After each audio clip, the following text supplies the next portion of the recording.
In the annals of Roman Empire history, some names are carved in stone, recounting tales of indomitable will and incredible achievements. Among them, a special place is held by an emperor whose life journey conclusively proved that origin, no matter how humble, is not an insurmountable barrier to reaching the highest echelons of power and glory. This man, the son of a former slave, ascended to the very top thanks to his unwavering diligence, exceptional talent, and unyielding determination. He was a true self-made man, an embodiment of principles and boundless ambition whose reputation preceded him.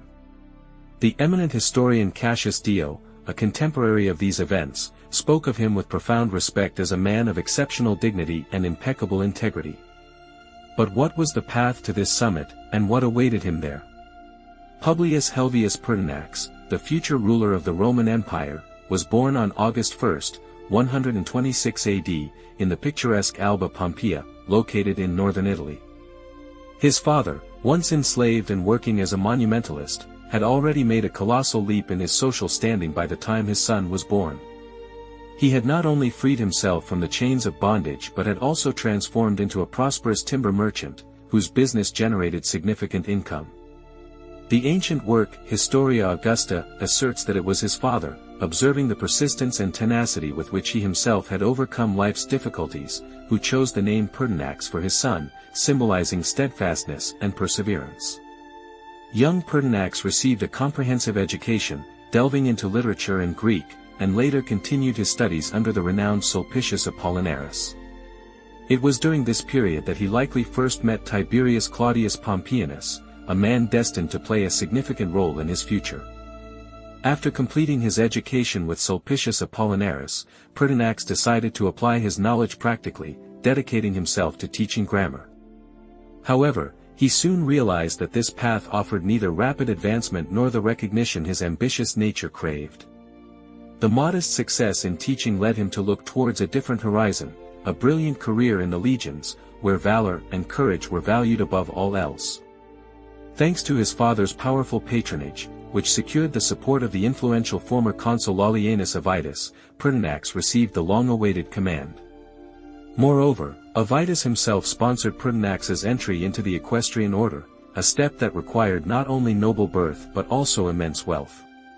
To become part of this privileged class, one needed a capital of 400,000 sesterces, an enormous sum for the time.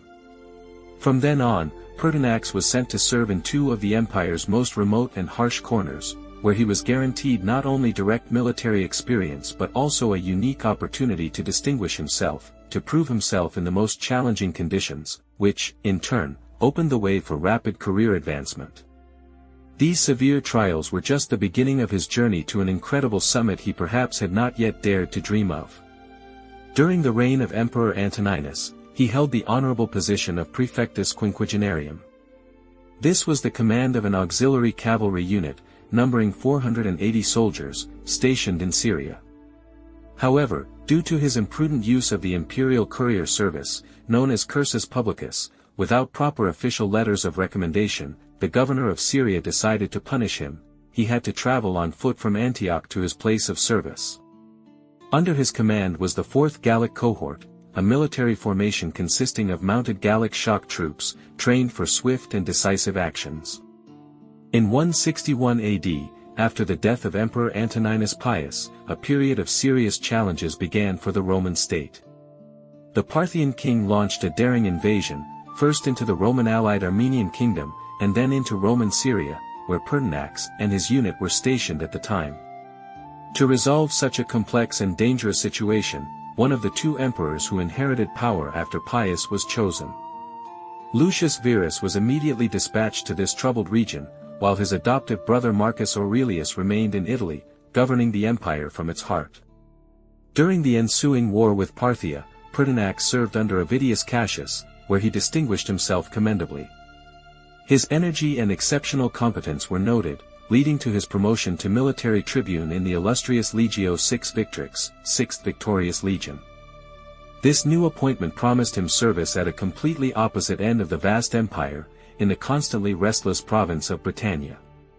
The 6th Victorious Legion was based in Eboracum, now known as York.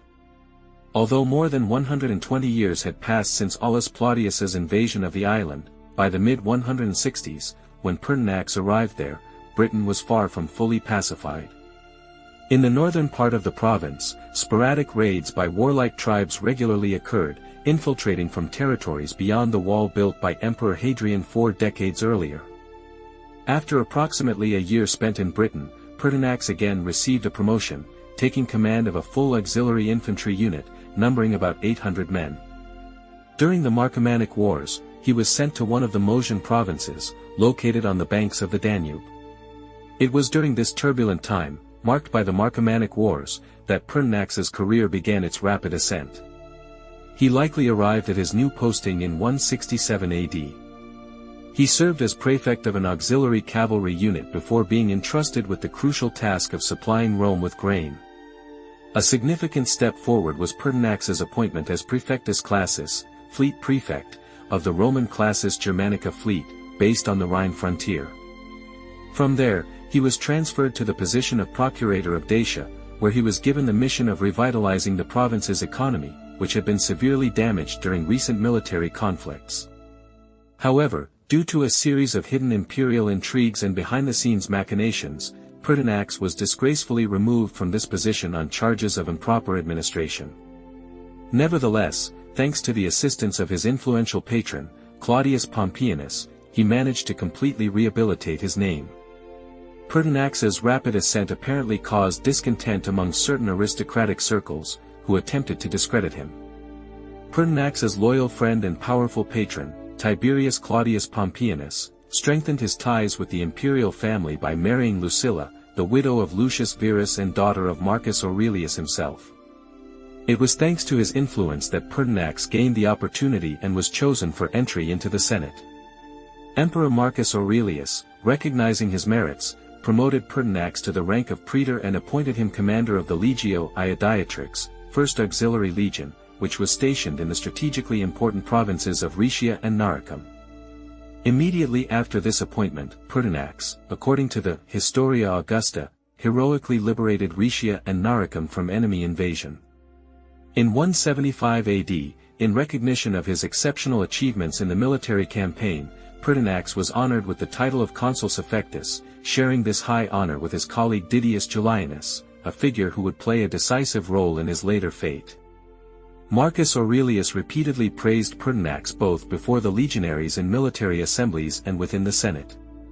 Thus, in just a few years, Pertinax managed to travel an impressive path from a simple squadron commander to the highest echelons of Roman society.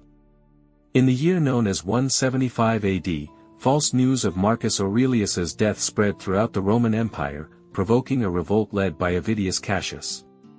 This rebellion, though short-lived, lasting only a few months before its instigator was killed by one of his own centurions, nevertheless managed to involve a significant portion of the empire's eastern provinces. In response, Marcus Aurelius needed to immediately strengthen and confirm the loyalty of these territories. The emperor gathered his legions and set out from the Danubian frontier with the aim of personally inspecting the east. In this important journey, he was accompanied by Pertinax, who was honored with the title Comes Augusti, meaning, companion of the emperor. In the following year, 176, Pertinax was appointed governor of Lower Moesia, and then both Mosian provinces came under his administration.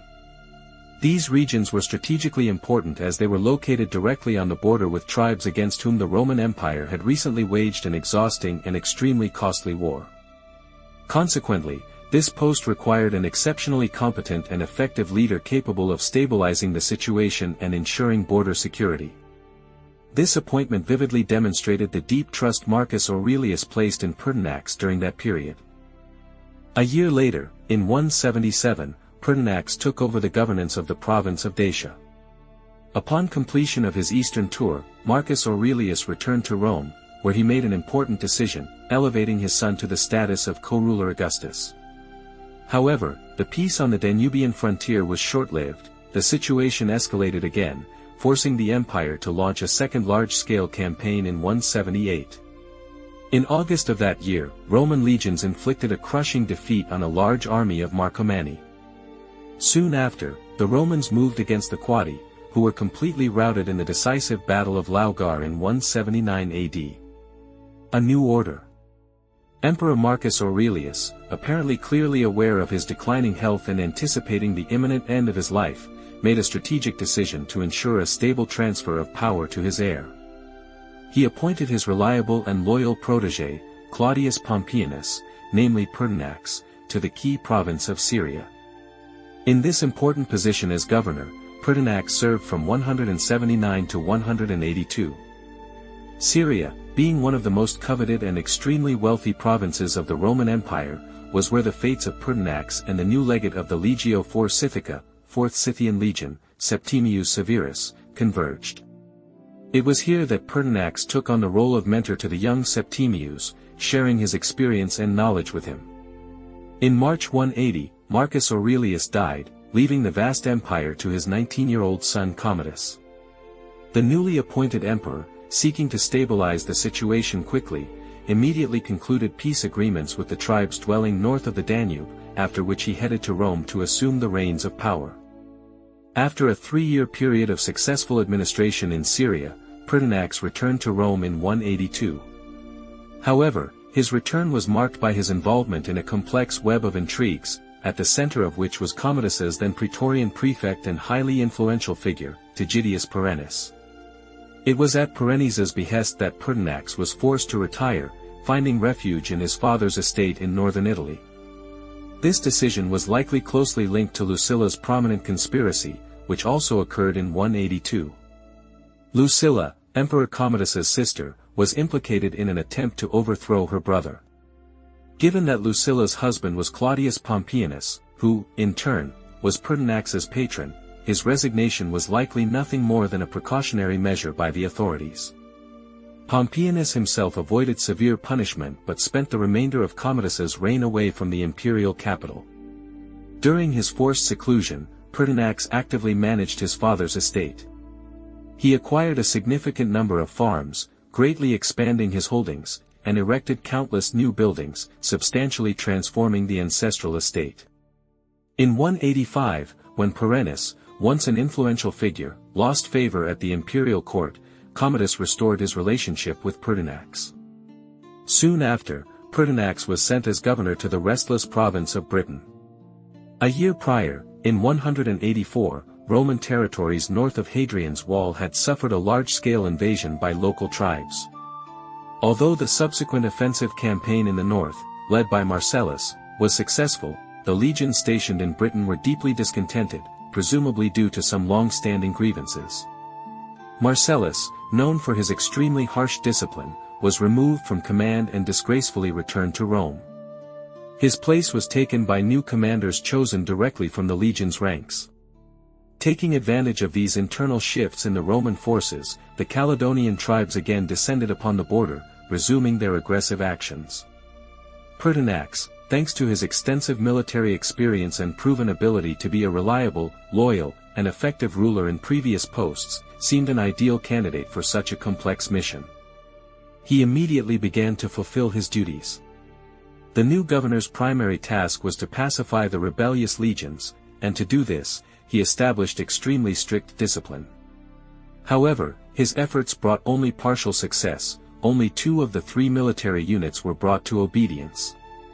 According to the Historia Augusta, the 3rd Legion harbored plans to proclaim another man emperor, while actually preferring Pertinax himself. When Pertinax rejected this offer, the soldiers ambushed him, leaving him for dead after killing his bodyguard. In response to this audacious uprising, Pertinax severely punished the rebels. Soon after these events, he left his post as governor of Britain. While Cassius Dio asserts that Pertinax successfully suppressed the rebellious legions, the Historia Augusta offers a different version of events, stating that he requested permission to leave because the troops remained hostile towards him. Praefectus Urbi. Soon after his previous appointments, Pertinax returned to Rome, where he quickly gained a kind of public recognition. Without indulging in idleness, he was immediately appointed to a responsible position related to the distribution of charitable donations among impoverished citizens, a high-ranking, though primarily ceremonial, role. In the summer months of 188, Pertinax received the appointment as proconsul in the senatorial province of Africa Proconsularis. The capital of this province was Rome's ancient adversary, the city of Carthage, which was then considered the fourth largest and most significant settlement in the entire empire. There is a tradition that during his proconsulship, he managed to quell numerous rebellions using prophetic pronouncements that were said to emanate from the sanctuary of the goddess Caelestis. Already in 189, by order of the emperor, Pertinax was recalled to Rome, where he was given the position of praefectus urbi, prefect of the city, which is somewhat equivalent to the powers of a modern mayor. His key function was to ensure public order and security in Rome, and the prefect also acted as interim consul if both consuls were outside the city limits. Decisions made by the prefect were not subject to appeal, except when the emperor himself personally sanctioned otherwise. Notably, proconsuls and governors could, in certain situations, be under the authority of the prefect. While serving as prefect, Pertinax proved to be an exceptionally courteous and attentive leader, which earned him significant favor with Commodus himself. It was Pertinax who uncovered and thwarted a conspiracy organized by two of Cleander's opponents, Antistius Burrus, one of Commodus's brothers-in-law, and Arrius Antoninus. As a result of these events, Commodus began to appear in public even less frequently, preferring solitude. Imperial ambitions. In 192, Publius Helvius Pertinax held the distinguished position of consul ordinarius, sharing this high office with the emperor himself. Given the significant wealth and influence Pertinax had acquired during Commodus's reign, his status as a special favorite of the imperial court became evident.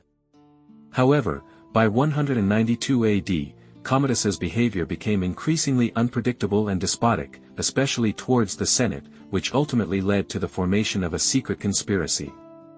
The emperor, rumor had it, planned a large-scale and bloody massacre, scheduled for the beginning of the following year. The secretive nature of such a scheme naturally shrouds the events in mystery, and historical sources differ on the details of what transpired. Nevertheless, it is reliably known that on New Year's Eve, Commodus was strangled by an experienced wrestler. This conspiracy was meticulously planned and executed by three key figures: the Praetorian prefect Laetus, the cubicularius, chamberlain, Eclectus, and Commodus's influential mistress, Marcia. Regarding Pertinax's involvement in Commodus's murder,